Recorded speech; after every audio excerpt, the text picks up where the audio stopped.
ngasi lamlai village volunteer na singduna lamlai sawongbung amadi mafam aduda tariba khulsingi ima ibel singna punduna sawongbung khoktagi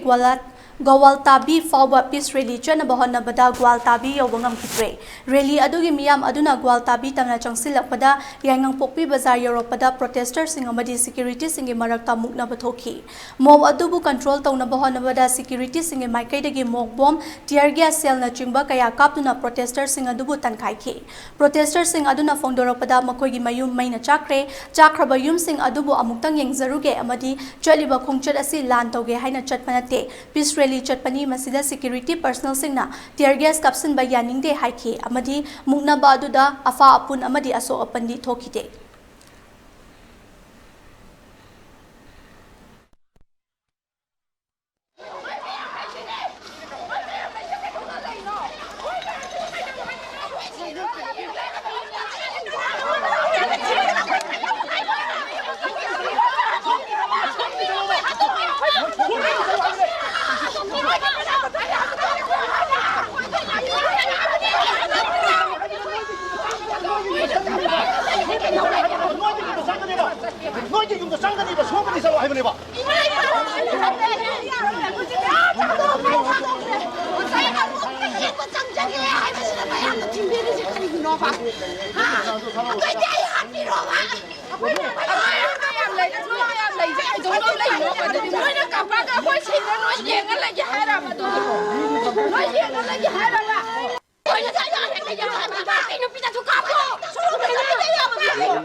Hojol jakoi le janai mafam ase akhoi gi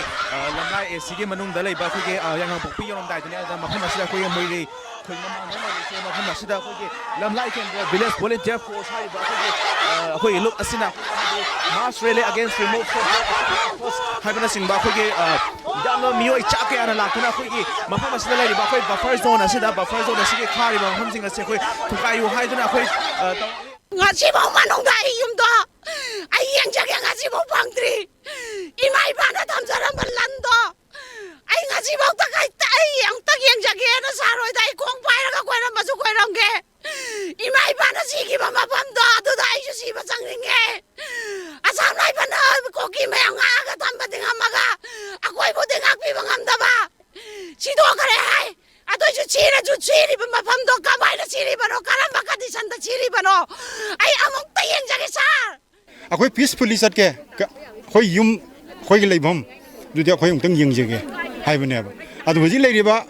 khoi gi central security forces singje hai badi moi hai ba khoi ngak na na ba khoi ngak pi na ba natre moi lai na kuki sing militant sing na ko ya freely movement tawre adigi khoi sidagi mafam sidagi pot hora le jinga sidare adu yung koi digi moi na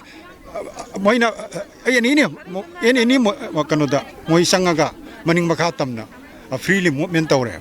adu si naton sumang dal si ki sidagi na si uramni wanta bisi si bawda moi sanghan nabi pose kanun su sinde adu state forces akoi to onjale this is very unfortunate this is very unfortunate nga ga mayam ki potu hongada bada karino sida akoina kanu poroktu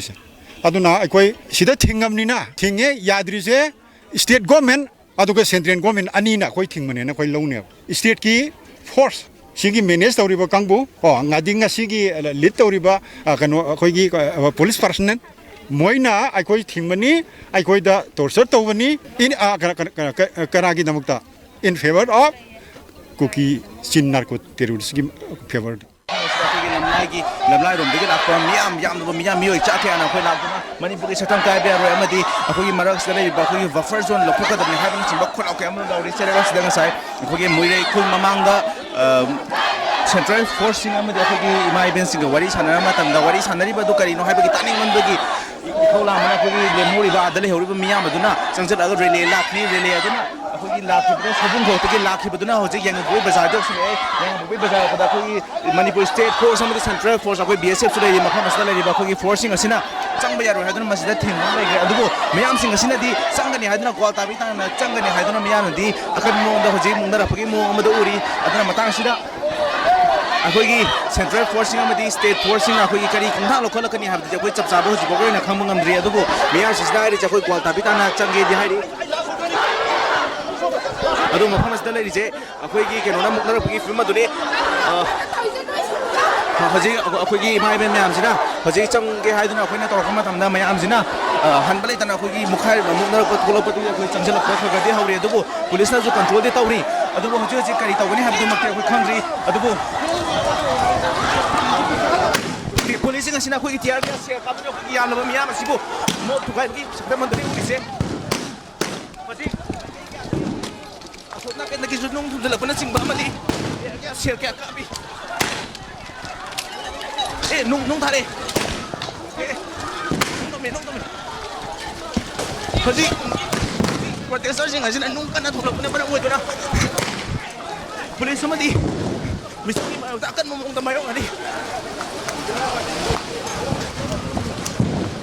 mi am dagi nung so han balik kana kumai du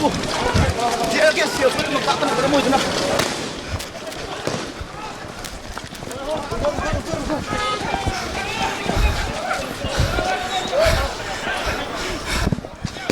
ꯑꯩꯈꯣꯏꯒꯤ ꯂꯩꯔꯤꯕ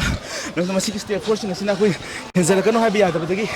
stir gas ꯁꯦꯜ ꯀꯌꯥ ꯑꯃ ꯀꯥꯞꯈ꯭ꯔꯕ ꯃꯇꯨꯡꯗ ꯃꯣꯕꯣꯜ ꯁꯦꯜ ꯀꯌꯥ ꯑꯃꯁꯨ ꯀꯥꯞꯈ꯭ꯔꯦ ꯑꯗꯨꯒꯤ ꯃꯊꯪꯗ